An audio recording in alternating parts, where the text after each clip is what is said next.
And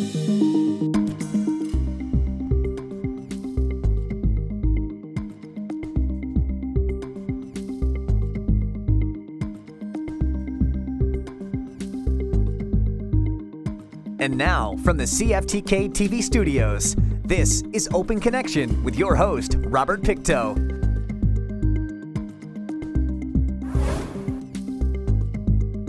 Welcome to Open Connection. I'm your host, Robert Pictou. It is the only school of its kind in Canada, focusing on traditional First Nations Pacific Northwest Coast art.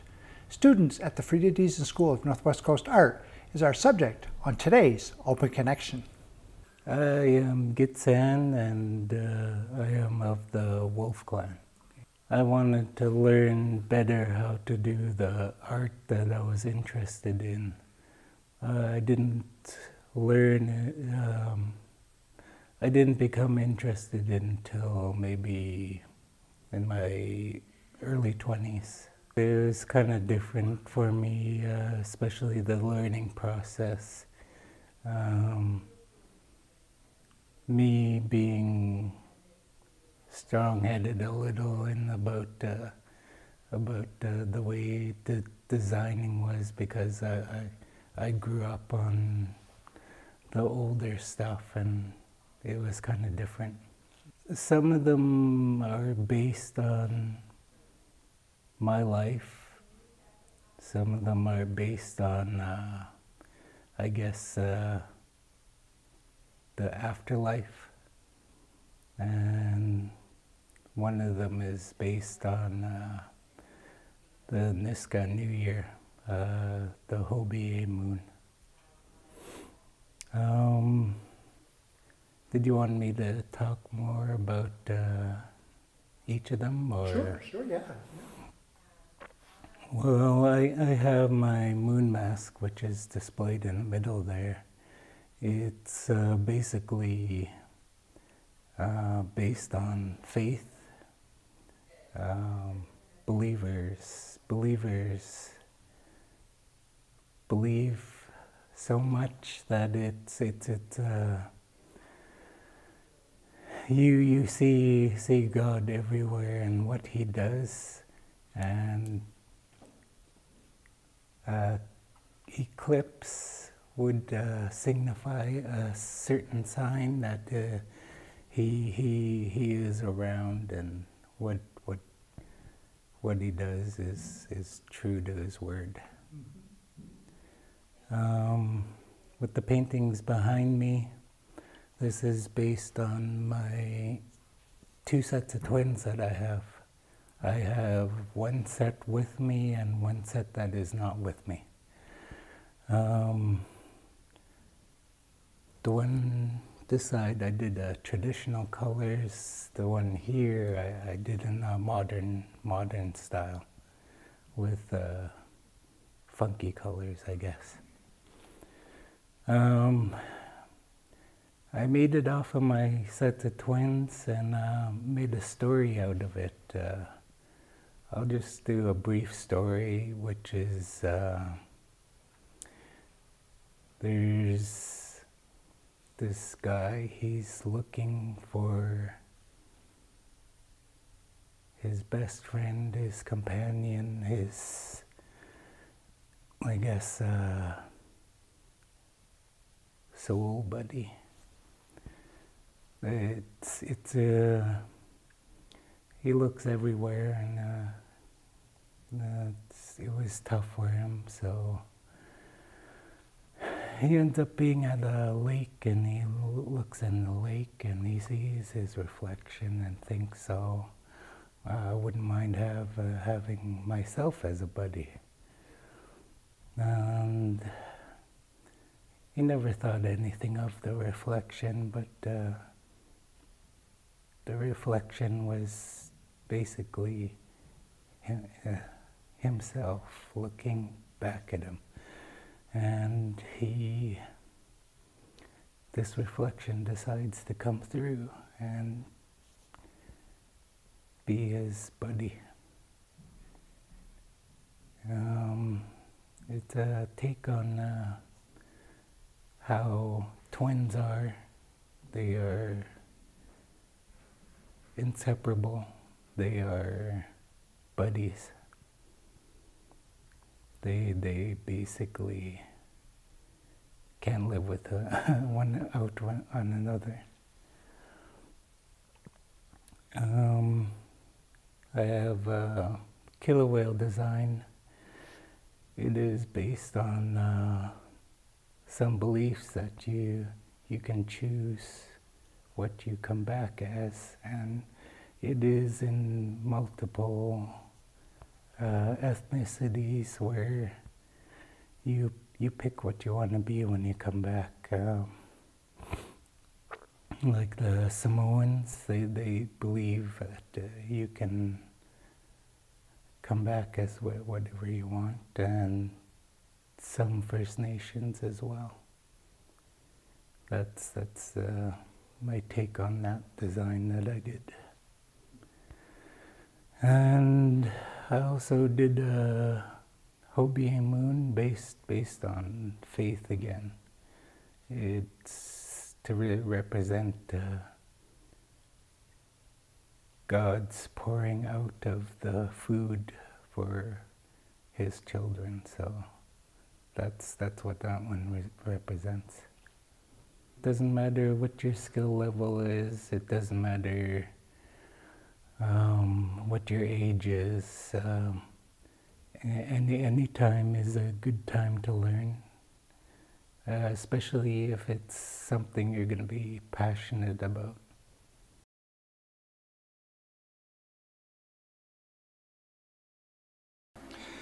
Nit toyak sinin Simpson lakhubum sim giget signum hanak kant guba wiltu Michael Tate neat samagit modik still neat gitan neat lach kibu git meow wilp sneak up toyak sin nisum will bachsum. Hello, my name is Michael Tate. My chief name is Modik Stillich. And I am Wolf Clan from Gitniau.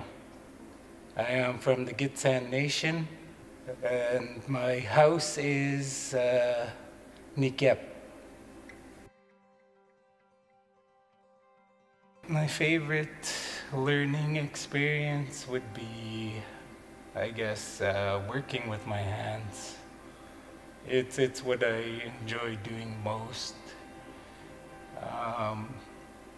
Just cutting into the wood, just the feel of everything in your hands, the way it feels when your knife goes through the wood, when your pencil touches the paper and you're drawing something, when your paintbrush hits that canvas or panel. It's just I guess the feeling of everything, doing what I do. Open Connection will be right back after these messages. And now, from the CFTK-TV studios, this is Open Connection with your host, Robert Pictou. Thank you for staying with us. Throughout the Americas, its likeness can be found carved into the sandstone walls at Twin Bluff, Wisconsin, or on top of a totem pole in Victoria. Let us rejoin the conversation as Jessica shares why she painted the Thunderbird. Amasa, Jessica McCallum Miller, Wiltneen, Gisgast Padek, Wilp Get Luchlum Hetwit, Wilna Tachanspayox. My name is Jessica McCallum Miller. I am from the Fireweed clan of the Gitxsan Nation, and my house is Get Luchlum Hetwit, the house of the people that hold the rest up. And my family is from Kispiox. I am from Terrace. I'm a third-year student at Freda School of Northwest Coast Indigenous Art. I am currently learning engraving, and I'm really excited to take a few moments to share my latest piece. This is called Lacha La'oi. It is celestial being. It represents a very wise thunderbird that came to me in a dream about 7 years ago. It took 7 years to get to this point, but I believe that the thunderbird came down and showed itself to me in this vision. So I was able to recognize what an honor it is to embrace and practice in our ancient art form. I believe that it's a high honor to be able to continue telling our stories. And this is just a representation of some of our ancestors' work, because it's my own interpretation of a box design of a thunderbird. I believe that thunderbirds offer protection to the land and to the people, and it was quite a blessing to have it come to me and speak to me, so thank you.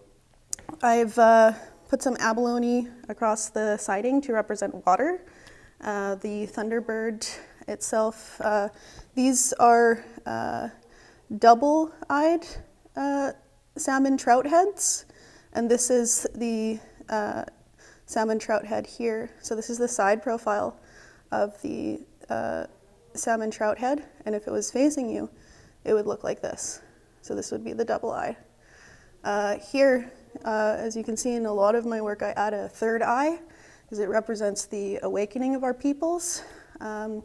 This is a human on either side that has been lifted up by the thunderbird. These are the thunderbird's children here. This sun in the middle represents light eternal that comes from our ancestors. I think it was just a calling, just an ancient calling, something within me.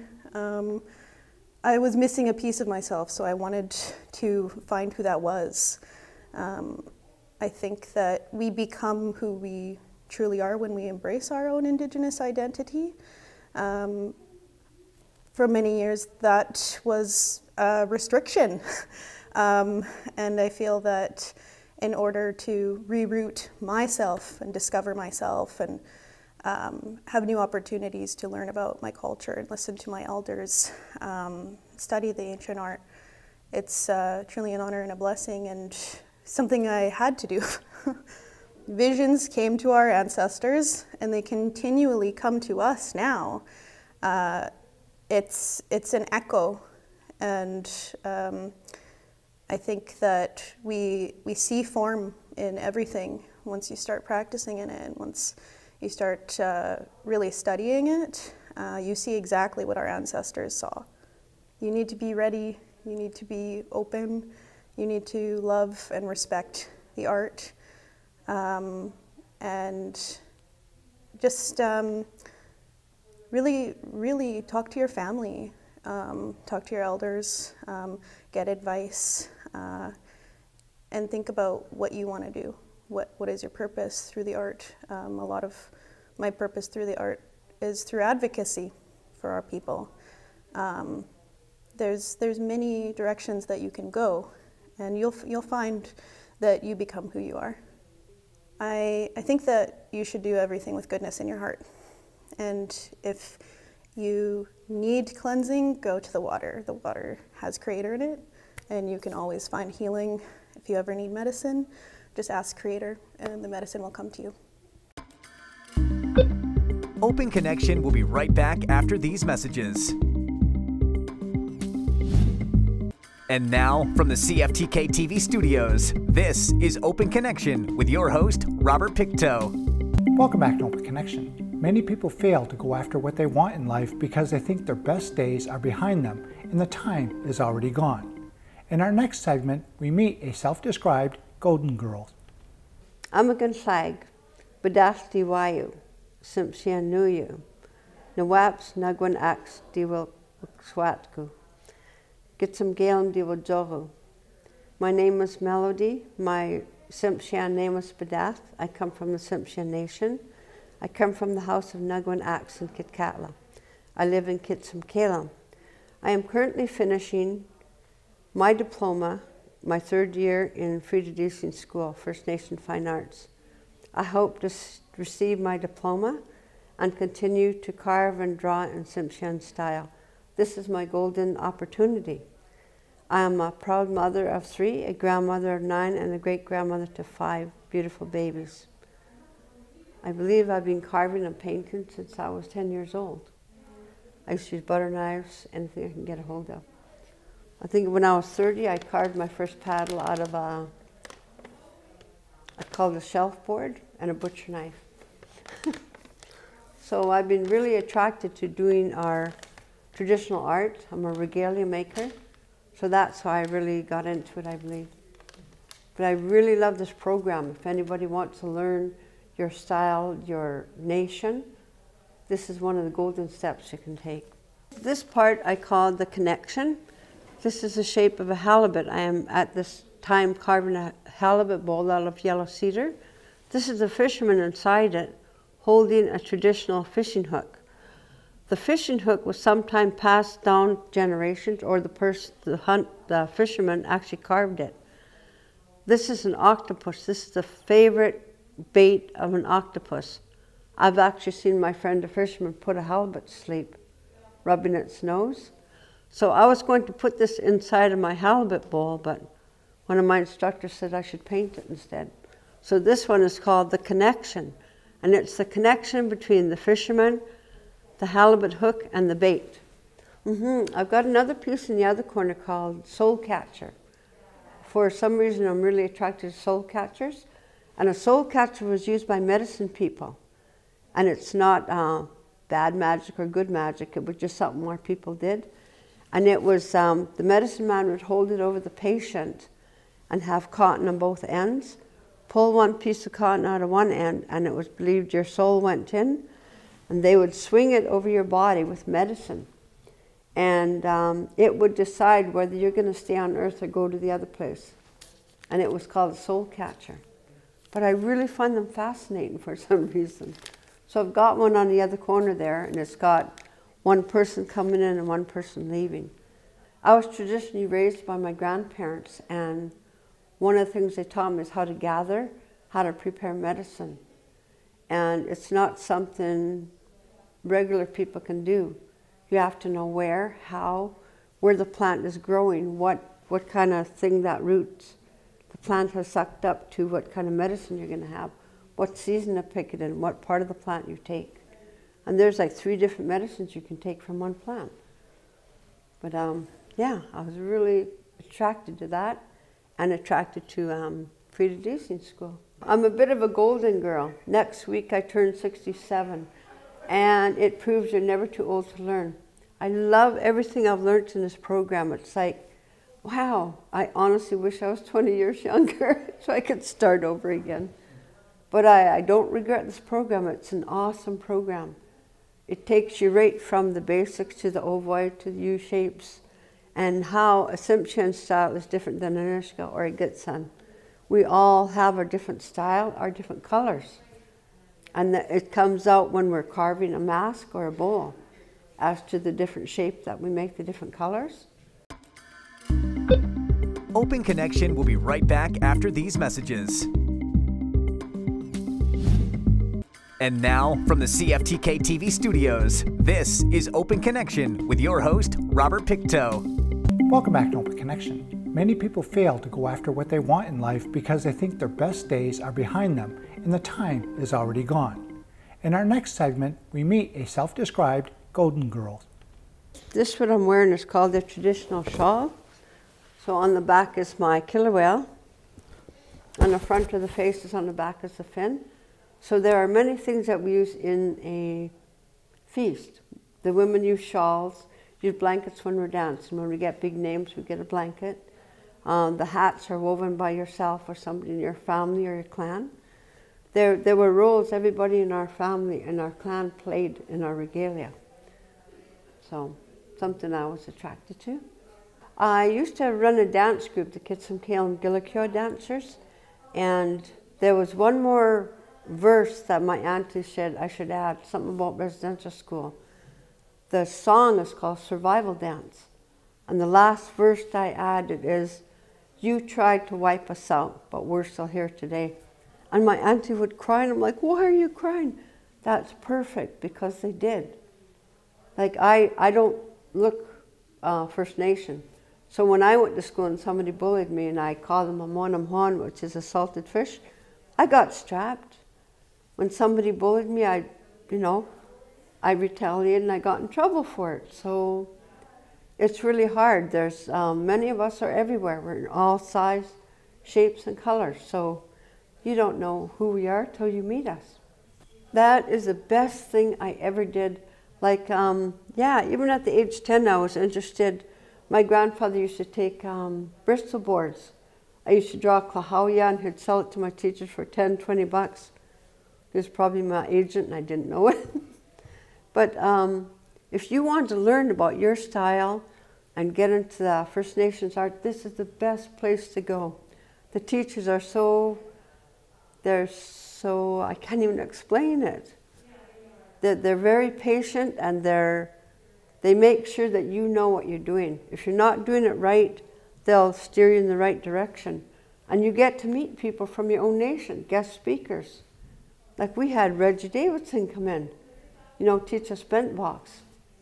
Oh, it was so much fun, like to learn where the operculum shells come from, abalone shells. You're not supposed to grind abalones because it's toxic, can actually make you sick. You're not supposed to grind bones because the powder can make your nose bleed.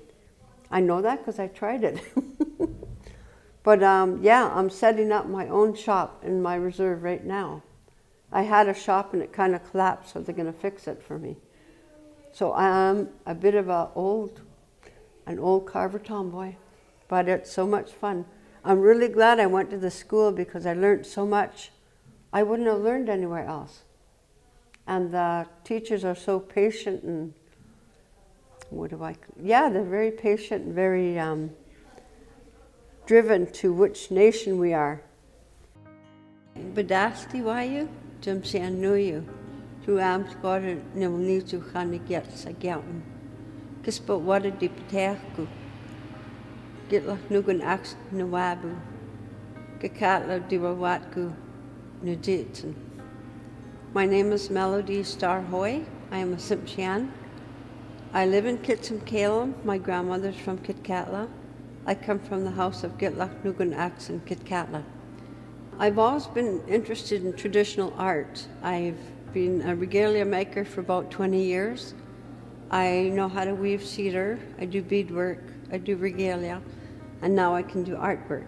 I've been doing paddles for about 5 years.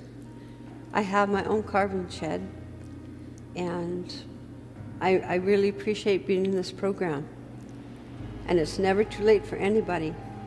When I'm done, I wish to participate in the art field and also to inspire younger people to continue to search. Thank you for joining us for this episode of Open Connection. The greatest distance in the existence of man is not from here to there, but the connection from his mind to his heart. If we can conquer that distance, we can soar like an eagle and realize our immensity within. I'm Robert Pictou.